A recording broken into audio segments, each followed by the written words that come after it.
Next up on the Cosmic News Network, First Contact with Joshua Pope. Good morning, Earthlings. Good. How you doing today? Good. How you doing today? Welcome to First Contact Radio. Welcome to First Contact Radio. To talk about all these things I'm talking about is because in life, everything is energy. Every single thing that's out there. Yo, it's First Contact with Joshua Pope. He's the man on the mic, just in case you didn't know it. Covering news from all around the globe, from the weather and space to UFOs. We'll talk politics and make you open your eyes. Conspiracy theories and government lies. We'll dig it all up and try to find the proof. Cause the times is demand the truth. It's time. First Contact Radio. We have live. Demand the truth. It's time. First Contact Radio. We have live. Demand the truth. It's time. First Contact Radio. It's time to First demand the Contact truth. Radio. We have. Good morning, Earthlings. How you doing? Welcome to First Contact Radio. Glad you could be here. Let's see what we're dealing with today. 2nd of January, 2015. Capricorn Sun, Gemini Moon. Capricorn Earth sign. Need to learn to see past the illusions of things in the physical world. Physical world is just the physical world, but it's affected by what goes on energetically from the fire, the water, the air, and the earth. That means the world of ideas, the world of emotions, and the world of words and actions. All those things affect what goes on in the physical world. Gemini, sign of communication. It's our unconscious. Our unconscious is wanting to find a way to communicate. Air is the sign or the element that we're dealing with Gemini. So we have air, which is all about movement. So there's a lot of movement going on underneath the surface. We're on the top of the surface. We don't have the air, we have the earth. So earth and air are the two elements being affected. Over the course of today, the main things we're looking at here is Uranus, which is unexpected changes, and that's about 10:30 a.m. and 12:44 p.m. Pacific Standard Time. We have a lesson dealing with the wounded healer, that part of ourselves that needs to be healed so that we can move forward. We're all figuring out what that aspect is and learning how to heal this and move forward without any issues. All right, so that's what we're working with today. It's 11 Tevet on the Jewish calendar. The daily thought is all of Jewish philosophy is but an attempt to fit inside the human mind that which is contained within the heart of a simple Jew. It will never fit, but with the mind aware of its inadequacy, perhaps it can help awaken the heart from its slumber. The current moon phase is 94% of the way full, making its way up to a full moon. We should be there very soon, the next couple of days. Space weather, solar wind is 403.9 kilometers per second. Planetary K-index is in the quiet range at a 3 at the moment. One large coronal hole here at the bottom. Nothing up top. They've all smoothed over. However, we're getting a notice here that we may get around the 3rd or the 4th. It says solar wind flowing from the large coronal hole will sail mostly south of the Earth, but a glancing blow from the stream could spark auroras around the 3rd or the 4th. That'd be Saturday and Sunday. M-class flare possibility 30%. X-class at 5. Geomagnetic storm activity 30 in the mid-latitudes as low as 1, and 40% up in the upper latitudes, probably due to the solar wind coming off of this coronal hole that may hit us. Some other things just take notice of. Comet Lovejoy is out and about, so we might catch that in the sky. And meteor shower this weekend, the annual Quadrantid meteor shower caused by debris from the scattered comet 2003 EH1 peaks this Sunday the 4th. Because the debris stream is narrow, the shower is expected to be brief, producing a surge of 50 to 100 meters per hour, about 400 universal time. Time of the peak and the location of the radiant shower favors observers in the northern Europe area. No matter where you live, though, you can listen for echoes from space weather's live meteor radar right there. And up in the sky elsewhere to look for. This evening the moon shines among some of the sky's brightest, relatively cool stars, looking for orange-red Aldebaran to the moon's upper right. Similarly, Betelgeuse further below the moon, and orange Pollux much further to the moon's lower left. Bright Capella, yellow-white, shines high to the moon's upper left. We have an image of the sky over this weekend, what we'll be seeing. Okay, so we got Mars, Mercury, Venus. Alright, so there you go. That's what's going on at the moment. I'm going to jump away. I'll be right back with UFO news.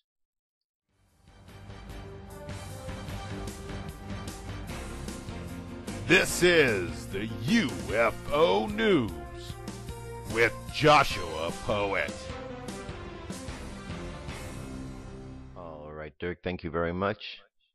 First story, UFO news related, is from Chile on the 31st of December. Here we have amazing footage of a glowing UFO recorded above Iquique, Chile on the 31st. There's our nice good orange. 4 minutes and 30 seconds for this particular video. Of course, as always, when you enlarge the screen you can see it much better. Very interesting indeed. Let's move on to the next one. Here we have an escape pod shoots out of UFO explosive over Brazil on the 28th. Okay, it says the UFO was recorded back in Puerto Rico at 2:18 a.m. December 28th. So this object was seen in the sky for over 45 minutes since Brazil says they saw it at 3 a.m. But now that is slow to be a meteor. At 43 seconds in the video, we see a UFO going the opposite way of the item. Also, the eyewitness said the object in the sky were too slow to be a meteor. This looks like a UFO shot something out, or the UFO blew up and an escape pod is leaving the debris. Okay, here's an image of what went on. It says, after the flash in the sky, a roar, a scare, and many doubts lurking Santa Rita de Porto, 266 kilometers from Campo Grande, in the sky of the city of 7,000 inhabitants. Fireballs were seen in this madruga. Then 3 consecutive bangs, and an object like a big truck tank fell to the yard of Santa Maria. It was 3 a.m. when 7 fireballs came from the heaven, says Marcelo Goulart, 44, supermarket owner in the city. And this is what fell. The farmer's owner's friend Marcelo said that he had a piece 1.7 meters tall and weighing 50 pounds, carbonized. She fell 50 meters from Francisco Sousa Dante's house, 69. Well, that's pretty interesting. Early on Sunday, this place turned tourist attraction, pilgrimage point of curious to the mayor. With so much movement, Francisco is considering closing the Porteritas, as lights were seen in the sky by residents in several cities such as Campo Grande, Antonio Ojo, and South Fatima, and similar reports in Parana and Paraguay. First, it was classified as a meteor shower. The most likely is that it's garbage, especial. Academic Douglas Bortolanza Lara, 29, claims that the meteor has great speed. The space junk is slower than the meteor. He says after seeing the image, he's studying history, but is dedicated to astronomy since 2001. Very interesting. And here we have from a little bit 45 minutes earlier. Very interesting right here. And here we have, this is a 2-minute 21-second video. There it goes. Pretty fascinating indeed. Okay, check it out, see what you think that could be. Here we have a story about the Kepler planet. Mentioned this last week. Kepler lost its 2 reaction wheels, but this does not stop the NASA spacecraft to search for alien planets. Indeed, the Space Telescope discovers alien world again in its new mission. Since operating again back from malfunction in May 2013, the spacecraft found its first new extraterrestrial planet named HIP 11645 4b, also called the super Earth mainly because it is larger than approximately 2.5 times the planet Earth. Lies in the constellation of Pisces. 180 light years from Earth, the newly discovered alien planet is near enough to be studied by other instruments, according to scientists. Very cool indeed. Brings to mind the stories and the thoughts of Nibiru. 2 photographs show a horseshoe-shaped UFO. Local of Colorado claims to have spotted a light object hovering above nearby mountains in Colorado Springs. The aerial thing in the sky appeared to be horseshoe-shaped that quickly disappeared, according to MUFON. The reporting witness was driving together with his wife December 16th when the UFO was observed over the north ridge of Pikes Peak. While moving west on the Vindicator, the couple saw a light that had a shape of a horseshoe. The wife managed to take 2 photos of the strange object in the sky using a cell phone. The reporting witness said that the pictures, which were taken at 4:48 p.m. on December 16th using an iPhone 5S, aren't as detailed as what they've observed, but the light can be seen with a sense of direction. The reported witness explained that the brightness of the object at dusk made them notice the object. They both had no clue what it might have been when it first noticed it, but the reporting witness's wife first thought it was some type of rocket. Okay, very interesting. And one last story, UFO related here, this is from UFO Digest. Dennis Balthazar asks, what is happening at Area 51?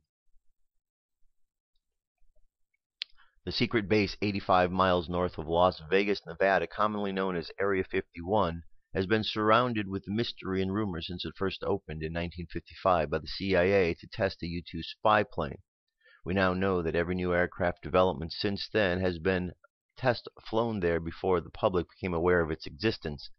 As an example, the F-117, a stealth fighter, arrived at Area 51 in 1977 for test flights and was not made public until 1990, 13 years later. In addition to our own aircraft being flown at Area 51, captured and recovered Soviet aircraft are there also, such as the MiG-21, which are then back engineered to use in training exercises by our pilots. The secrecy of Area 51 is like no other security anywhere in the world, although many of us would like to know what actually goes on at the base. We must remember that revealing what transpires there could and probably would be detrimental to our national security, since you can't tell your friends something without your enemies finding out. The name Area 51 is the most common name used when referring to the base over the years, and has had many other titles, and rather amusing, such as the Pig Farm, Paradise Ranch, the Box, Dreamland, and others. The base is located adjacent to the Atomic Energy Commission test site, where hundreds of underground nuclear and conventional bomb tests took place for years. The public was finally made aware of the base that existed in 1988. That's 33 years after it opened to test a U-2, when a Russian satellite photograph of the base became available.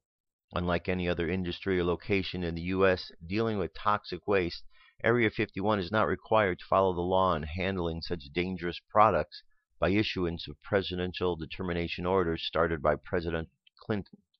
The determination orders were necessary due to the government being sued over a few employees that died during the radiation exposure while working at the base. The determination order exempts the base from complying with the law for national security reasons. The order has been issued every year, starting with President Clinton, and continued to be issued during President George W. Bush's term as president. I have not been able to locate a copy signed by President Obama. Goes on to say that rumors about the base include such things as it is containing at least 22 levels below the ground, which is highly possible due to the fact that today's satellites can read a newspaper from well above the earth, requiring military secretive work to be done inside a hangar or underground. It's also believed that the base could be connected to other locations such as White Sands, Los Alamos, Edwards Air Force Base, and others by an elaborate underground tunnel system. Today, the closest observation point of the base from the surface is 25 miles away at Tikaboo Peak. The former mountain locations were incorporated into the base for more security. Many people, for some reason, try to connect Area 51 with New Mexico due to Roswell. I live in Roswell. In 2006, drove to Area 51, which was a long, desolate trip of 891 miles from Roswell. so geographically there is no connection between Area 51 and Roswell. Rumors about the base shutting down and moving also have been numerous over the years. However, Area 51 has been expanding since its inception and is extremely active to this day. In 2007, one of the biggest additions to the areas was noticed in the southwest corner of the base. A gigantic hangar was built with a pair of 175-foot doors on each side of the hangar. Obviously, some new large type of aircraft has been developed requiring such large structure to secretly house it, perhaps a next-generation bomber. We know that both Lockheed, Boeing, and Northrop Grumman have been competing for such an aircraft. In 2014, another large hangar was discovered located at the edge of the runways, far, far away from the main facility and out of view for many of the Area 51 workers. Additional runways have been added since the base opened. Today, it appeared that there are 4 with various lengths of 10,000, 11,000, and 13,800 feet, the longest somewhere between 24 to 30,000 feet. With that many runways with those lengths, one has to wonder what is being flown and tested at that base. 2 things that remain active related to the base include the security personnel and the transportation for workers to get there. Okay. Security remains, has been for years. It's taken extremely serious by the guards and the aircraft pilots that patrol the perimeter of the base. The signs posted at the entrance state the use of deadly force is authorized. There's a separate, recently enlarged, fenced-off area at McCarran Airport in Las Vegas, containing its own parking lot and terminal where employees board several former America West 737 planes that are painted white and unmarked except for a red stripe down the side of the fuselage and an aircraft identification number at the rear of the plane. From this terminal, employees are taken to Area 51, Topono Test Range, Edwards Air Force Base, and probably other secret locations. These planes are known as the Janet Airline. The same security unit that guards the perimeter of Area 51 employs guards at the terminal. Just like NASA stands for Never a Straight Answer, Janet might stand for just another non-existent terminal. I should terminate this editorial about Area 51 with a final rumor that has been floating around about the base for many years. Are extraterrestrial beings or alien aircraft housed at Area 51? Many believe they are. However, until verification of that is confirmed, you will have to decide what to believe. There have been many accounts there that are ET and craft there, some by reputable people and others by less credibility. I feel Area 51 would certainly have the capabilities to study ETs and back-engineer recovered craft due to the stringent security and secrecy surrounding the base all the years. Hopefully, time and more verifiable information will come forward in the future to resolve that rumor. In the meantime, we do know that Area 51 is alive and well and continues to expand the test new military aircraft in the defense of our nation. What else goes on there remains a mystery. Dennis G. Balthazar. All right, very good. Be right back. We'll continue on. Stay tuned. Live, First Contact Radio. It's time to demand the truth. Come into our circle, Great Spirit. Fill our souls with peace.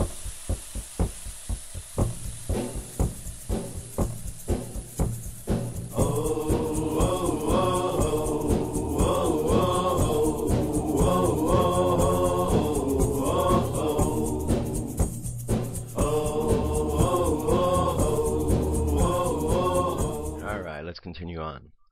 So a couple of interesting discoveries have been made. The first one here is a massive 5,000-year-old underground city in Cappadocia, Turkey. The region of Cappadocia in central Turkey is home to one of the most spectacular landscapes in the world. Deep valleys, soaring rock formations dotted with homes, chapels, tombs, temples, and entire subterranean cities harmoniously carved into the natural landforms. Cities, empires, and religions have risen and fallen around these unique underground havens, and yet it seems they still hold a few more secrets. Archaeologists in Turkey have uncovered another massive underground city in Cappadocia, consisting of at least 7 kilometers, which is 3.5 miles of tunnels, hidden churches, and escape galleries dating back around 5,000 years. Calling it the biggest archaeological find of 2014, Hurriyet Daily News announced that the ancient city was found beneath Nevşehir Fortress and the surrounding area during an urban transformation project carried out by the Turkey Housing Development Administration. Some 1,500 buildings were destructed, located in and around the Nevşehir fortress, and the underground city was discovered when the earth moving to construct the new buildings had started. All right, and here's some images here, what it may have looked like. There's a lot more to the article, as you could see. I'm going to move on to the next one. Another discovery. Archaeologists have unearthed a 6,000-year-old mega temple built by a matriarchal society. Archaeologists in Ukraine have unearthed a 6,000-year-old temple site near ancient settlement of Nebelivka, roughly 160 miles south of Kiev, by digging up 60 to 21 meter site believed to be one of the oldest megastructures in human history.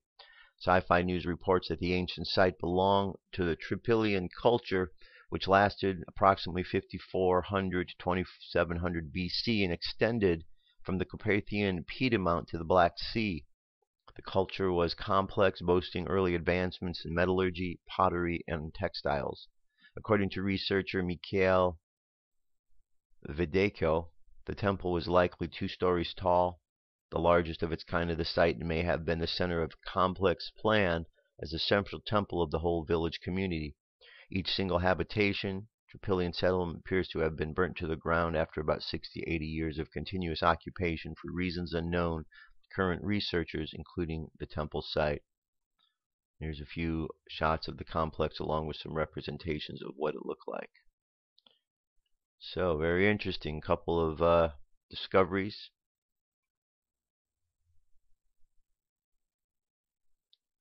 Very, very interesting.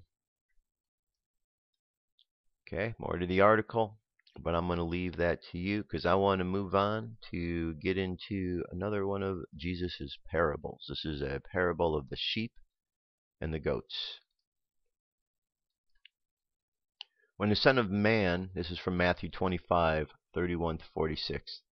When the Son of Man comes in his glory and all the angels are with him, he will sit on his throne in heavenly glory. All the nations will be gathered before him, and he will separate the people from one another as a shepherd separates the sheep from the goats. He will put the sheep on his right and the goats on his left. Then the king will say to those on his right, "Come, you who are blessed by my Father, take your inheritance, the kingdom prepared for you since the creation of the world. For I was hungry, and you gave me something to eat. I was thirsty, you gave me something to drink. I was a stranger, and you invited me in. I needed clothes, and you clothed me. I was sick, and you looked after me. I was in prison, and you came to visit me." Then the righteous will answer him, "Lord, when did we see you hungry and feed you, or thirsty and give you something to drink? When did we see you a stranger and invite you in, or you needing clothes and clothe you? When did we see you sick or in prison or go to visit you?" The king will reply, "I tell you the truth, whatever you did for one of the least of my brothers of mine, you did for me." Then he will say to those to his left, "Depart from me, you who are cursed, into the eternal fire prepared for the devil and his angels. For I was hungry, and you gave me nothing to eat. I was thirsty, and you gave me nothing to drink. I was a stranger, and you did not invite me in. I needed clothes, and you did not clothe me. I was sick and in prison, and you did not look after me." They will also answer, "Lord, when did we see you hungry or thirsty or a stranger or needing clothes or sick or in prison and did not help you?" And he will reply, "I tell you, whatever you did not do for one of the least of these, you did not do for me."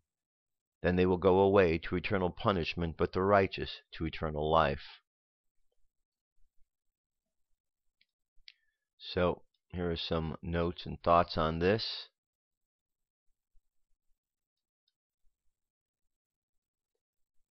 You see what he has here is a series of questions. It says, biblical scholars regard the verses as a parable. Other calls it a word picture of the last judgment. It doesn't matter. What matters is the message that Jesus wants us to take from it to impact our lives. So, where will all of the nations be at Christ's return? Well, he says he will divide the people as a shepherd does. Is it difficult to separate sheep from goats? What will Jesus say to those on his right as opposed to those on his left? How did the sheep respond to Jesus' words on that day? Did Jesus respond to their questions? What did Jesus say to those on his left? And how did they reply? How do people today usually determine whether or not they will be nice to someone? How would your behavior change if you treated every person in your life as if he or she was Jesus? In several recent parables, Jesus emphasized being faithful and using your gifts, your talents, minus watchful servants, but didn't say what that means. Here he lists 6 specific things. Who are the people gathered before Jesus in this final judgment? Gentiles, Jews, Samaritans, believers, non-believers, perhaps all humanity. Who are the needy or the least of my brothers that we are to serve? The story sounds as if Jesus is saying that he is going to judge us based on our works, on our deeds. But surely we're saved by our faith, not by our works. Surely it doesn't depend on what we do, does it? What specific act of kindness towards a needy person can you do today? The identity of those who are gathered is disputed, but is probably all humanity.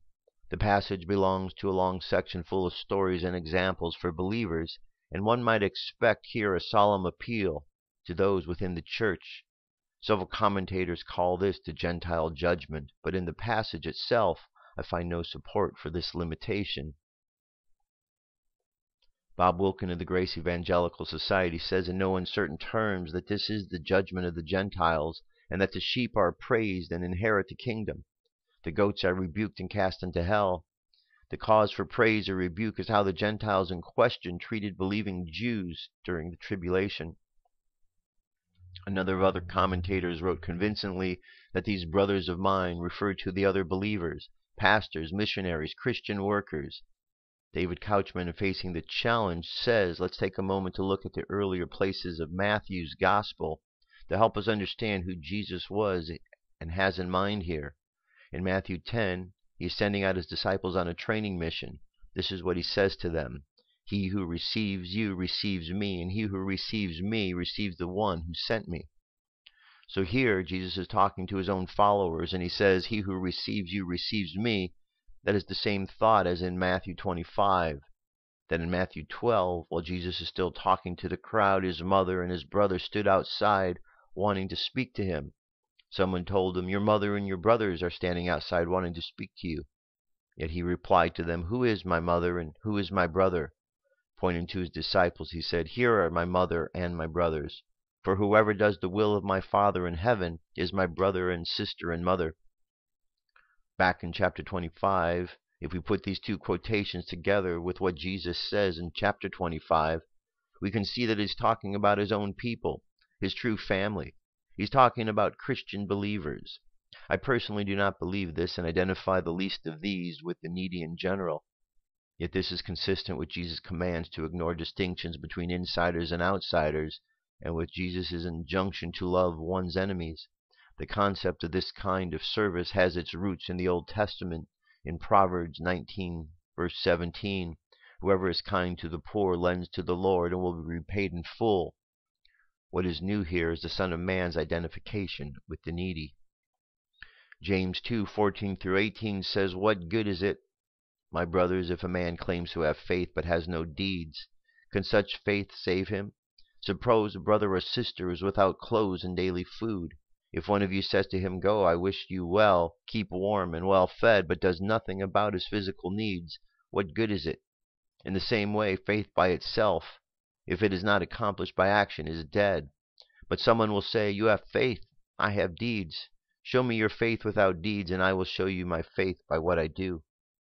So if you are relying on your faith in Jesus to save you on Judgment Day, but you are carrying on living some kind of selfish life, as the people around you who don't believe in him, watch out. Watch out. The Bible doesn't give you any assurance at all that you will really be saved. Good workers aren't the reason you're saved, but they are the evidence that we're saved. We've talked about this before, but let me state it again. If you were to put to trial for being a follower of Christ, would there be enough evidence to convict you? Jesus says here in Matthew 25 that on Judgment Day he will look for evidence that we belong to him, evidence in how we've treated the least of his brothers and sisters.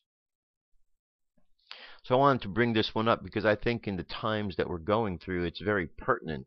There's a lot of fighting in the world, a lot of fighting, and the people who are fighting are those who claim to be believers in God, to be believers in Jesus Christ, Yeshua, Yahweh. Yet they're fighting. None of this makes sense because it goes contrary to the message that we hear all the time.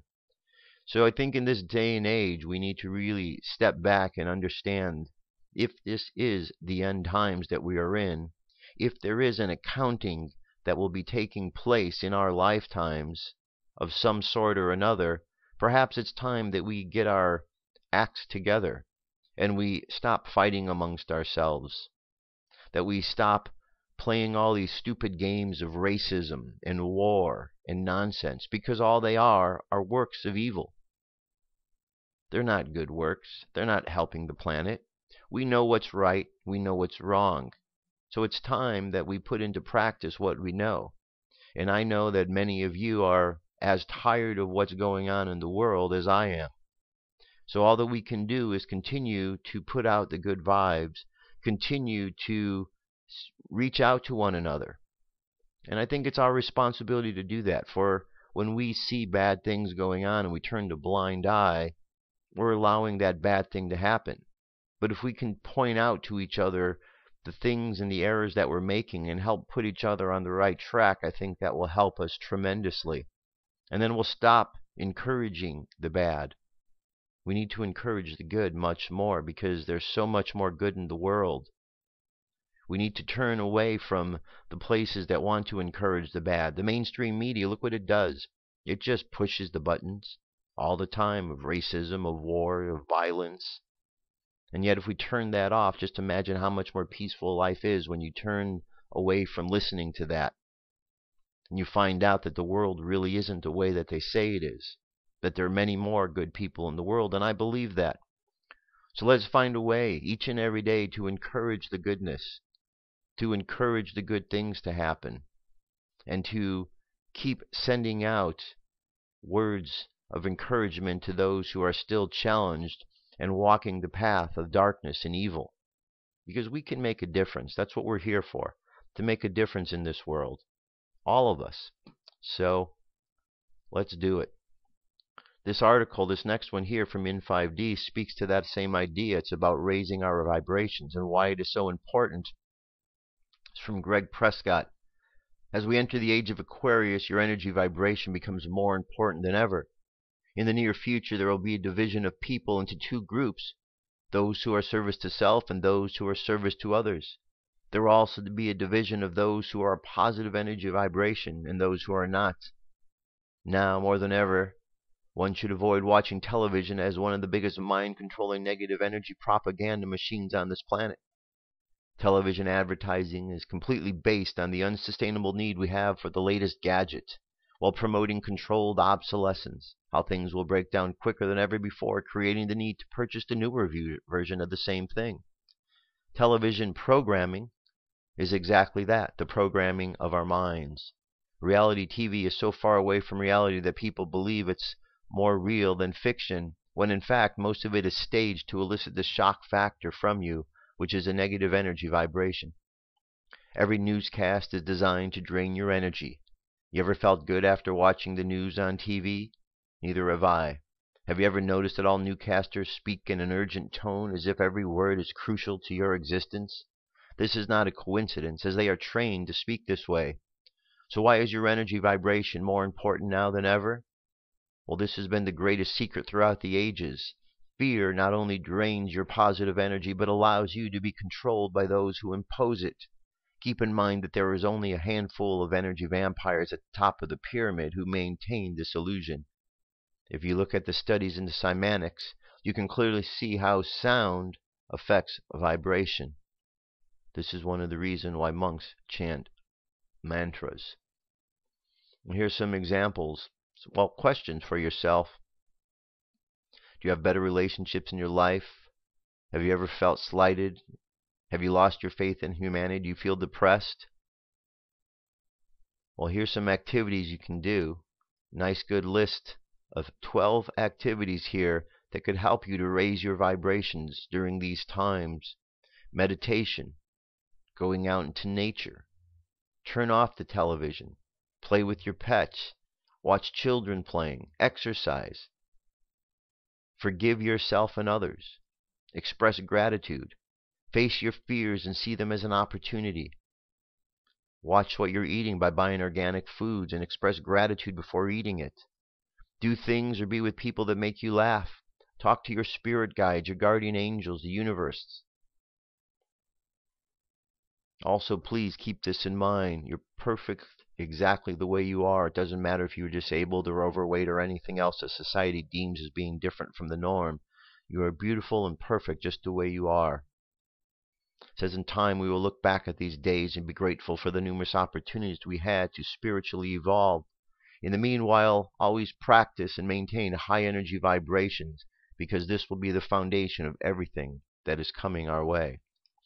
So again, kind of along the same lines as the parable, right? There's a separation going on. We have an opportunity in life right now with the challenges to rise above them. We've been dealing with some of these same issues on the planet for a long time. One of the big issues that's out there that we're being prodded into is this racism issue. Every race on this planet has been enslaved at some point. Every single race. Every single one of us on this planet has an opportunity to go through the reincarnation cycle and come back as a different member of a different race to help us understand this. We should be well past this issue of racism. So if it still exists, it's an old, worn-out pattern that needs to go.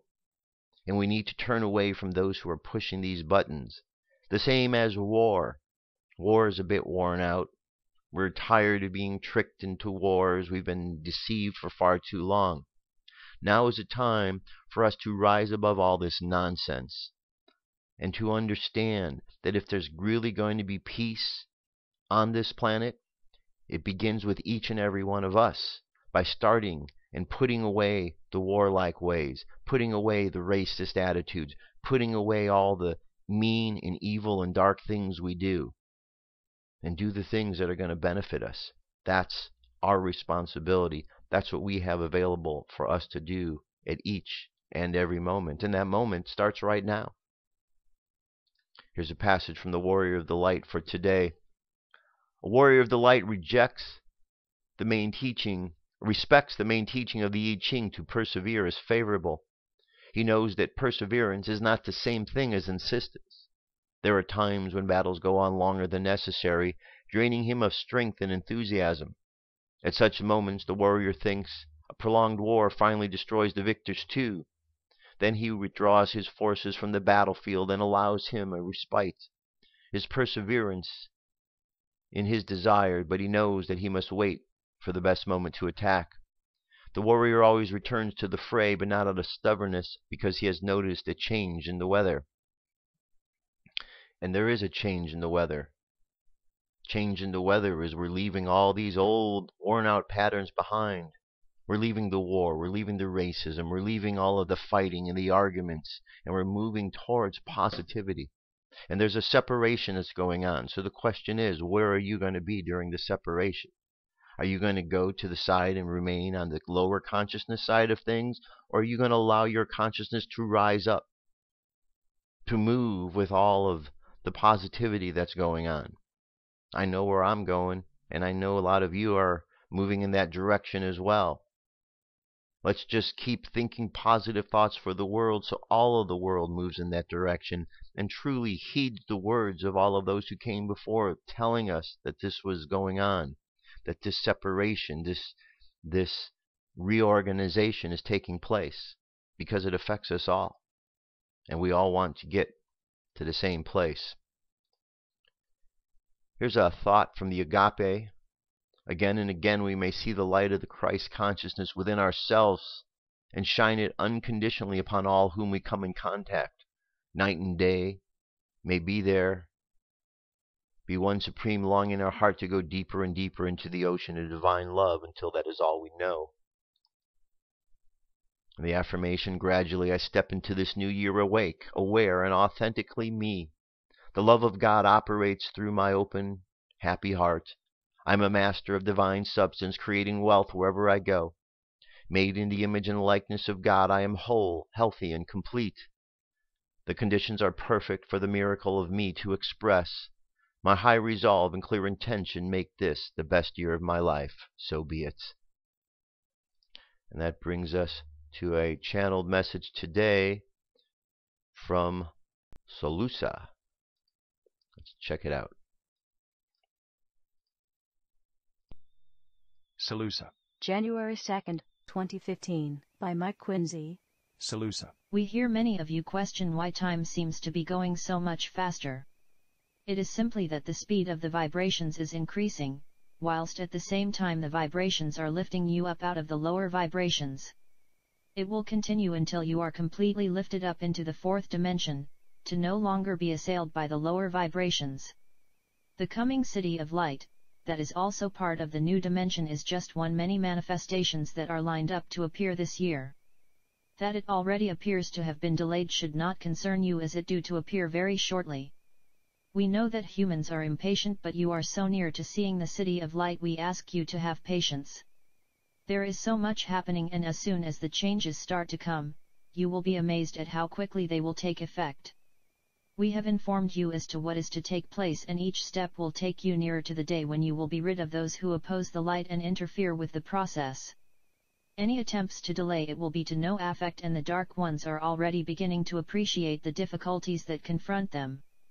There may be individuals who make themselves a nuisance, but they will be swept aside. Dear light workers, this year will be one to remember, and your role is to help others less informed to understand the truth of what is happening. From here on, your existence will gradually become easier, and you will have plenty of opportunities to work openly for the light. There will be much to do, as vast numbers of humankind will be in great confusion and even scared. Your presence and assurances of what is happening will do a lot to ease their worries. Naturally, in time we will have a place on television to speak direct with the people, which should put their worries to rest. There will always be those who will not understand the coming of the light, and show no interest in it. Your role is not to waste time on those who are obviously set against the light, but do help those who are simply confused. It will be a major step forward for them, especially if they are ardent supporters of a religious body. Many light workers may get the cold shoulder within their own family, so allow them to find their own path. Whatever is planned for their evolution will obviously be right for them. However, there will be many awakening from their sleep, and welcome some guidance to see them through the beginning of the new age. Bear in mind, everyone is exactly where they are meant to be, and that is where they will experience according to their needs. The same applies to light workers, so do not be concerned if not much is happening at this time. Your time will come. We would say that as soon as the new age is recognized for what it is, it will be time for light workers to become active. If nothing happens that you consider is your call to work, bide your time, as not everything will come at once. Use your intuition to gauge when you should start work for the light, and you will not go far wrong. The spiritualist church should come into its own, as it closely follows the true spiritual path. However, let it be said that you can be a follower of the truth without joining any religion. Having said that, for people just starting out on their spiritual journey, they will benefit from visiting a spiritual church. The earth herself is going through changes, and will eventually find herself lifted up into the higher dimension. That is, however, quite a long way off, and at that time you will also have been prepared for life in the higher vibrations. That is simply a taster of what is to come, so you will know that you have everything to look forward to. So keep your sights on your goal, know that there is nothing to stop you enjoying the future. The dark ages have all but ended, and the minions of the dark ones are in disarray. By now many people are accepting of extraterrestrial, largely because there have not been any incidents that can be directly attributed to their actions. Where there has been a confrontation, you will almost certainly find that it is caused by the Greys or your own dark forces. False flag attacks are also an area where they have been involved, but a close look at the facts should uncover the truth. Our mission is to bring peace to a troubled planet that has come close to being destroyed by the actions of the Dark Ones. We have stated on many occasions that we would not stand by and allow that to happen. We are to oversee the completion of your experience in the third dimension, so that you can rise up into the next dimension. Keep firm in your beliefs and know that nothing can take them away from you. What will happen as your consciousness rises, is that you will have less and less to do with things of the lower vibrations. You are reaching a stage where you are going to move beyond the reach of the dark ones. However, do not worry about their presence. They are now restricted to what mischief they can carry out, but some of you still have karma to clear, but you should still concentrate on the light. Most of you have cleared your debts, so try and be careful not to create new ones.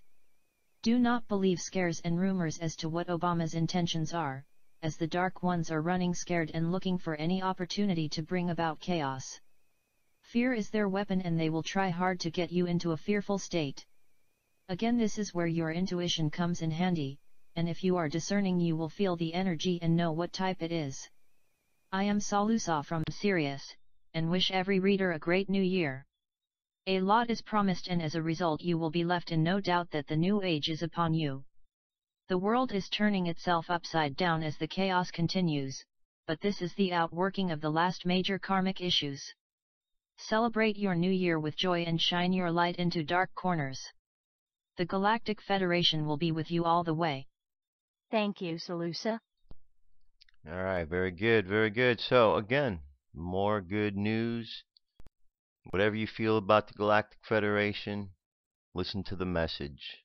Think of the message, not the messenger. There's a lot of thoughts, a lot of rumors that have been spread about lots of different groups and what have you. We have to use our intuition and discernment during these times because there is great change upon us. We're hearing it over and over and over, so we shouldn't be surprised. We just need to be prepared by continuing to clear out the cobwebs of negativity and doubt, fear. And we do that simply by the actions that we've been doing. Setting forth goals, directions for ourselves, meditations, bringing in love, bringing in light, all of those positive things. So let's just keep doing all of that, and all will be well. Let's go ahead and close your eyes. Take a deep breath. Exhale. And feel yourself relaxing. Take another deep breath. And exhale and let out all of the tensions that you're feeling. And exhale again. And any doubts or fears that may be struggling along, let them go as well. And now just imagine your body like a glass being filled with love and positivity and light. And just imagine from this liquid, this light, this love being poured. And imagine from all the way down to your toes, you start to fill up with this energy that arises from your feet, through your ankles, your shins, your legs, into your abdomen, up your body, shoulders, head, till finally it is overflowing. And you are filled with all of this positivity.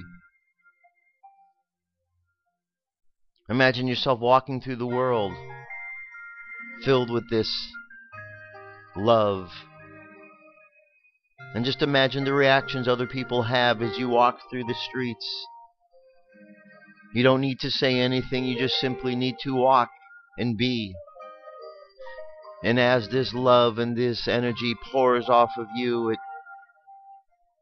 gravitates to others. And one by one, as we are all filling ourselves and being attracted to this energy, we let go of all of the doubts and the fears. And we see that they are just simply worn out patterns of the mind that can be changed. For we understand that there is only truth, only love and light. There is nothing to be afraid of.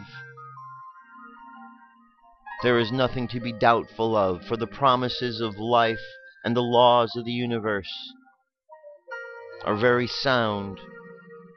We ask what we need, and we have faith that we shall receive it. We send out love, and we know that it is going to where it is needed. And as we exercise this confidence in ourselves, we in turn exercise this confidence in each other. And as we all exercise the confidence, we find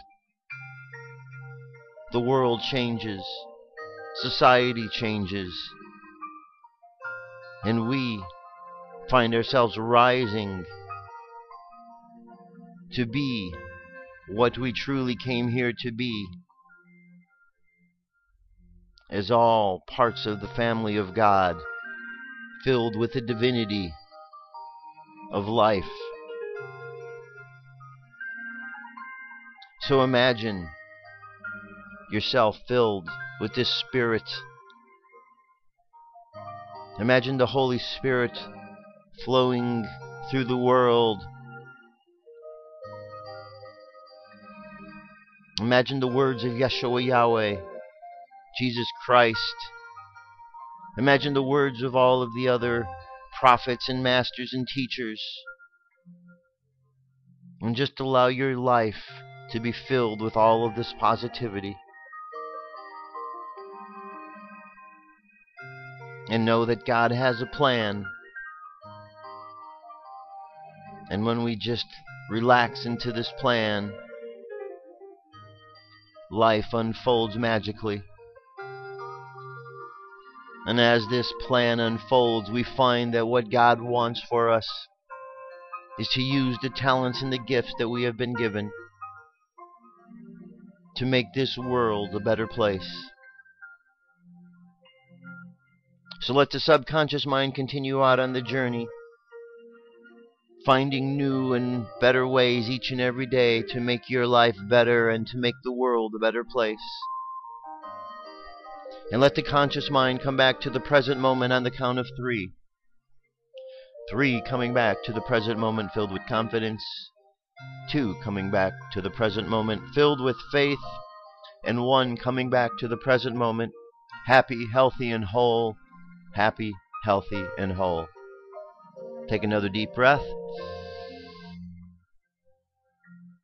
Exhale. Keep your eyes closed. And contemplate the words of this affirmation.